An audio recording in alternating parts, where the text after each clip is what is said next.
Again, I'm Reverend Tamara, and thanks everyone for being here today. I want to start off with a poem by Ernest Holmes. Thank you, Angela, my secret little... Not that secret. Not that secret. Peace be unto thee, stranger. I know I've read this to you before, but I think today this is a perfect place to start with this. Peace be unto thee, stranger. Enter and be not afraid. I have left the gate open, and thou art welcome to my home. There is room in my house for all. I've swept the hearth and lighted the fire. The room is warm and cheerful, and you'll find comfort and rest within. The table is laid, and the fruits of life are spread before thee. The wine is also here. I have set a chair for you where the sunbeams dance through the shade. Sit and rest and refresh your soul. Eat of the fruit and drink of the wine. All is yours, and you are welcome here. So that is on the very first page of The Science of Mind. So today in our talk is one of our 4 tenets, our 4 noble truths that we call here, we are walking each other home. And originally this is, well, I'm not sure originally, but where I've credited to is Ram Dass. And he, in talking about this, he also wrote, he said this quote in one of his earlier books, but then he also wrote a second book calling Walking Each Other Home, where he talks about where we move towards death. Because we're all going to get there. And at one point we work through that. But when he first started talking about it, what I took from it is that he's talking about coming home. And that in the beginning of this talk, it made me think of, I actually had way more questions than I had answers for this talk. Because I was like, well, what is home? What does that mean to people? What are they going to think when we talk about that? How are they going to see home as just a place, or is it a place? You know what I mean? Inside of us. So my first question is, well, why spiritual community? Why do I want to belong to a spiritual community? What is the purpose? And I know for me, when I first started my church shopping days, when I was younger, you know, only a few years ago, a few days, that, you know, I went to different places trying to find that place that felt like home. That place that I felt like I belonged and that I was welcomed. So I went to the big mega churches, the one on Willingdon Avenue. My kids loved it. They had a slushy machine, they had pool tables. And I went upstairs and I just wasn't resonating. Then I went to a different church. Then I went to a different church. And finally my friend invited me to CSL. And he said, you know, Tamara, we've done a lot of these programs together called Through Context International. It was more of a self-development style work. But it really taught us about self-responsibility, which is science of mind, self-responsibility.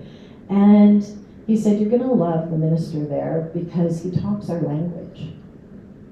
And I was like, oh, that's kind of interesting. So I showed up, and he did. He spoke of the courses I had. I understood what he was saying.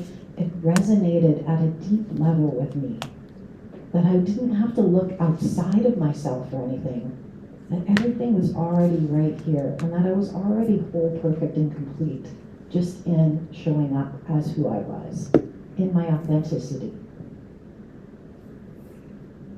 So I stuck around. Next thing you know, within 3 months I was on the board. And then the next few months I was leading the volunteers. And then I was, all of a sudden, the practitioner training came up, and next thing I knew, my hand was going like this as I was trying to sit on it, but it kept going up.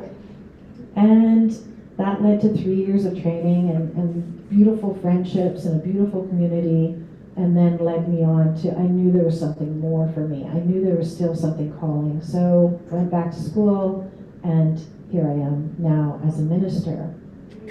Thank you. So to me, this is my home. This is my spiritual home that I found.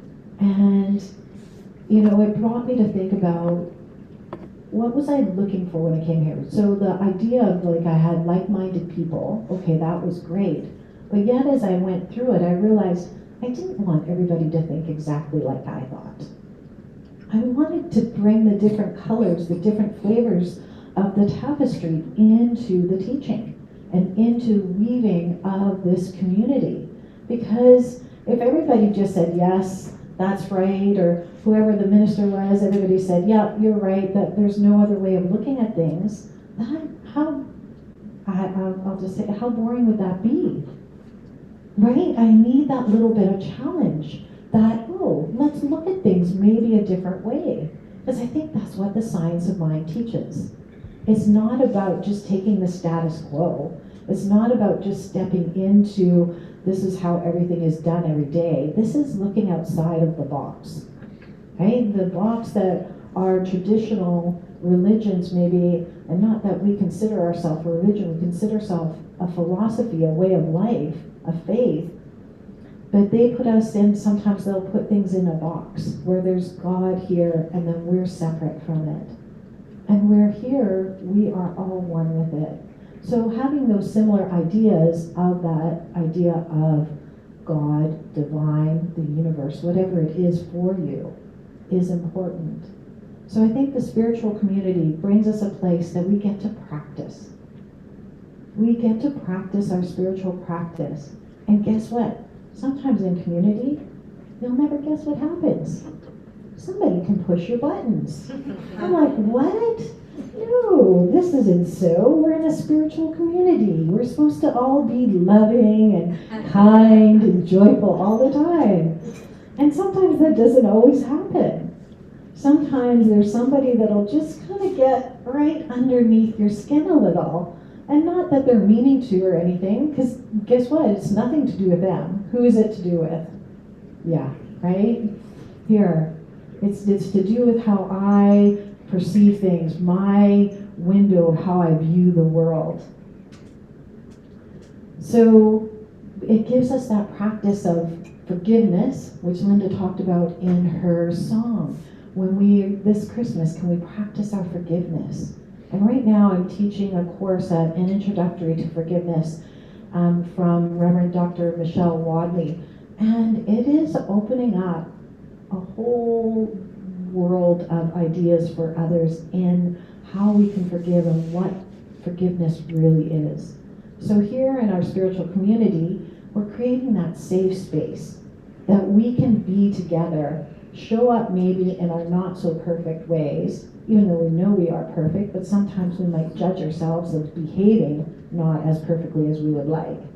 And people will practice non-judgment. Right? That is the big piece, is being in spiritual community. We want to work on practicing our non-judgment. Because how easy is it to get, like this morning, I could feel my shoulders going like this, right? When things weren't working, the Zoom wasn't working, that wasn't happening, but it's like, and then I'm judging, I should have gotten here early, I should have done this, blah, I was shoulding all over myself, right? But that's not the point. The point is to let that go and to be here knowing that I am with these beautiful human beings, Angela, Nancy, Linda, Michelle, and everybody else who set up. I hope I'm not forgetting anybody. But you guys, I know I am fully supported. And they also fully support each of us here. So home is my spiritual community, but also home is my heart. When I can tune in to being myself, into loving myself, into showing compassion for myself, that is when the magic starts to happen. Or it explodes into fireworks. because it is all about when I can love and show compassion and kindness to myself, it is so much easier for me to show up that way for others. It's so much easier for me to be loving and kind to somebody else because I've already got that cup filled up within me. So it's when I stop looking outside for love and that I start to see the love being offered. Because love is being offered everywhere. And sometimes I close my eyes and pretend not to see it. Because I want to be right, gosh darn it, about you made me mad, or this happened, or that happened. But then when I can slowly start to lift the gaze and see and have that faith that Diane talked about in her meditation, that faith and know that each person I'm looking at in front of me is an expression of the divine, an expression of that one. Because that's what we all are. We're each here to express the divine in our own unique way. And we all have gifts to share. And it's deciding how do we want to share them. So it's also that when I can stop worrying about maybe how many people love me, and just know and accept that I am loved. So each of you can stop and know and accept that you are loved.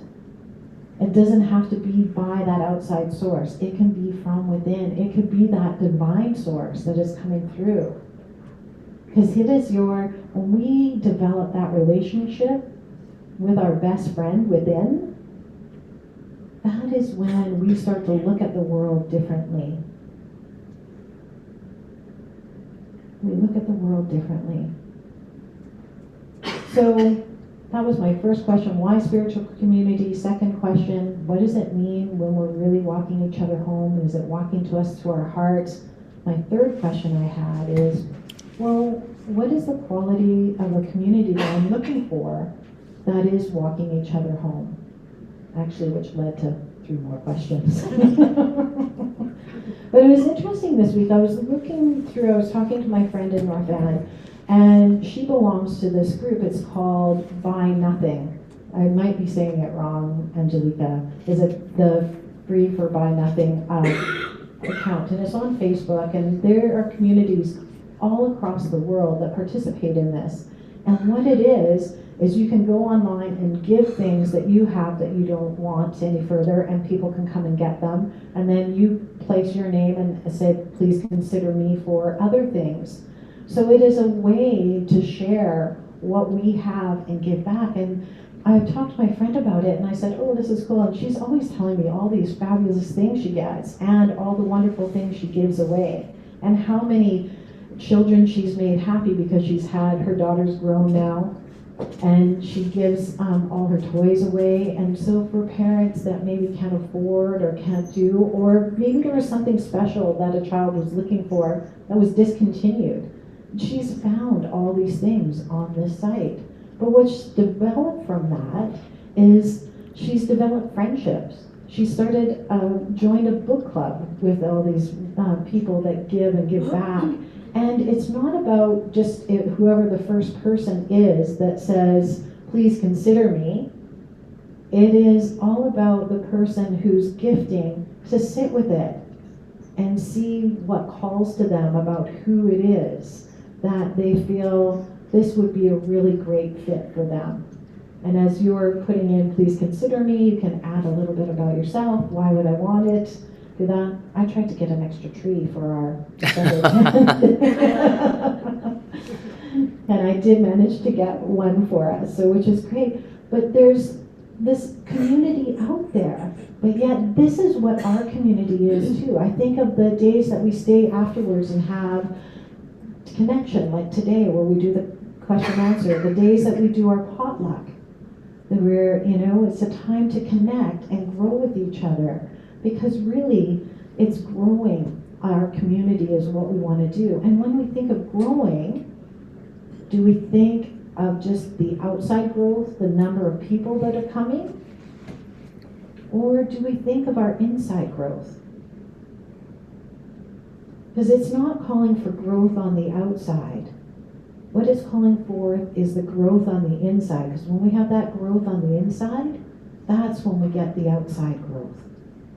Because we're rippling out into the community. We're rippling out. People are saying, what are you doing differently, Tamara? And I'm like, oh, I hang out at CSL White Rock. And I meet these amazing people. And I'm learning these wonderful things about how to look at life. So it is when we start to grow inside and do our own work, it changes our vibration, that energy. And that's what attracts people to us. Or have you anybody walked into a room and you've just been kind of drawn to somebody? Am I the only one? Yes, okay. Yeah, sometimes that happens, and that's just their energy that they're giving off. You're like, yeah, I want to get to know that person. Or there's something about them that strikes me. So, and it could be anything, and sometimes you just don't know what it is. But it's what they're giving off to their energy. So the other one is, how do we then, if we're growing, doing our inside work, how do we support each other? How do we support our outreach? So right now we have 2 great programs going to support our outreach. Well, 3 actually. We have our winter concert fundraiser. We are collecting for the food bank, and Kelly has generously offered to help collect warm clothes for the unhoused here in South Surrey. There's a shelter that she said has been put up, and so they need things. They need some jackets, they need divot blankets, there's a few things like that, but Kelly can tell you more about that if you ask her afterwards. So we're doing that, and then we're supporting the families in Kenya through outreach, which is great, through our CSL Kenya. And next week I'm going to bring I have it here today too, my iPad, and you can look and see the families that we are going to be supporting.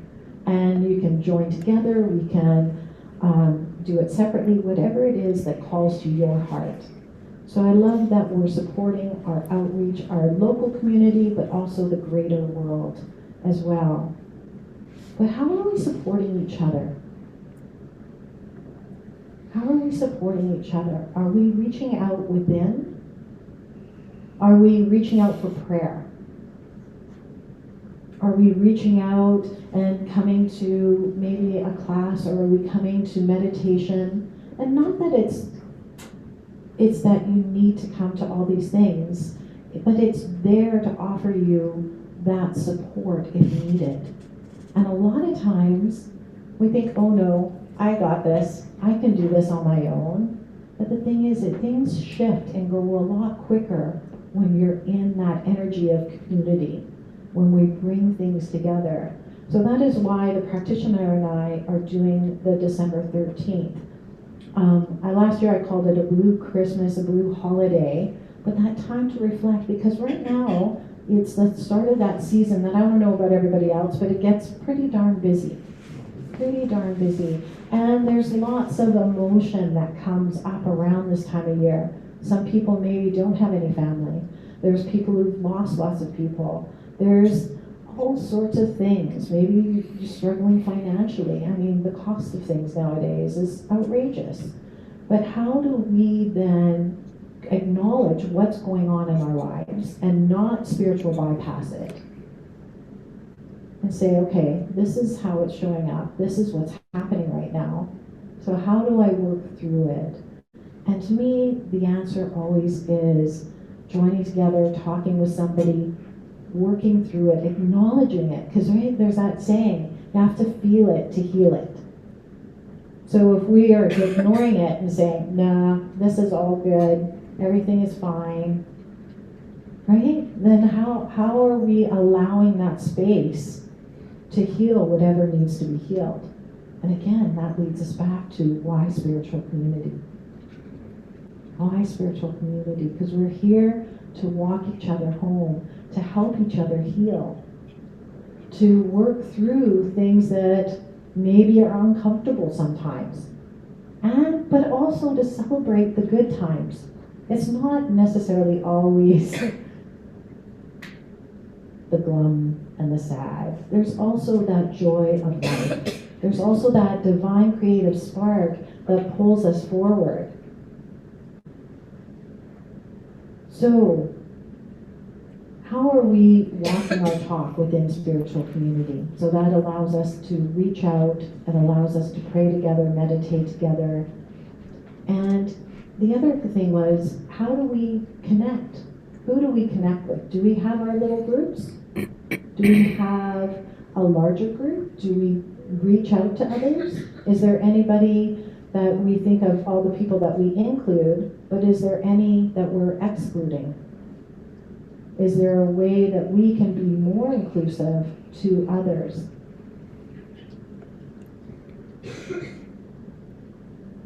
So I've been thinking about that a lot, and knowing that each person here is, we're each on our own journey.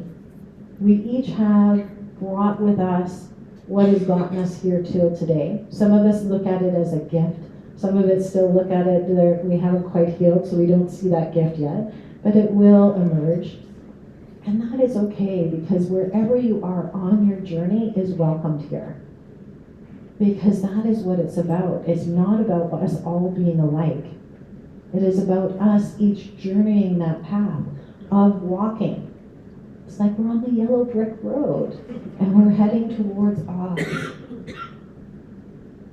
So we're here to share the vibration of love. We're here to share the joy of life. And we're also here to support each other in those times of need. I saw on Facebook this morning a little meme about, I love me some Winnie the Pooh. He's, very wise bear. And Piglet was having a rough time. So Winnie the Pooh just went and sat with him. And Piglet asked him, well, what are you doing? He said, I'm just here. Just if you need me. I'm totally paraphrasing people, so I know there's another quote. But it's all about having someone there who's just willing to witness you, wherever you are. And some days, those days are really great days, and some days they're not so great. And that is okay. But it's just having someone there to witness. So I think it is important that we each witness each other. So the month of December, how do we reach out? Maybe come to an extra event. Maybe bring a friend. Maybe do a random act of kindness. Maybe, I don't know what it is for you, but see what brings joy to your heart. Brings joy to sharing in that larger community. And I always think of community, I don't know about you, but sometimes my family of origin can be a little bit challenging. Love them all dearly, but there's moments that is like, really? This is happening now? I don't understand. But I feel like the people that we choose for our community, I think of my friends, I think of my spiritual community, the people that I've chosen to walk this path with sometimes are just important as that family. And we can all be family, we can all include each other, because that is really what it's about. We are one big family. I think we have a song at the end that talks about that. So this month, spread the cheer, spread the joy, acknowledge when you're down, and don't say, oh, it's okay. Say, yeah, I'm having a rough day today. And let somebody witness you. Let somebody witness you. I'm just taking a moment, because I know somebody is struggling in this room right now, has somebody who's very ill in their family. I just like to take this into prayer.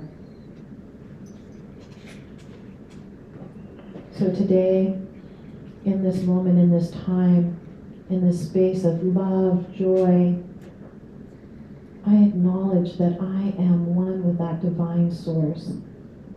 That source of all things, that source of all life, that joy, that love, that health, that wellness. That though life seems to be challenging at this moment, I know that I am connected to all things, to the beauty of life, to that deep pain, to that grief, because I know that when I feel that, I know that I have loved. I know that I have been loved. So today I acknowledge whatever it is that is happening within me, my emotions. And I lean into my faith of knowing that this life is beautiful. This life has been full and rich. As it continues on, I know that there is no lack. There is an abundant source of good. And as I walk this path, and sometimes painfully, I know that I am on that yellow brick road, walking towards my wholeness, walking towards love. It is all there for me.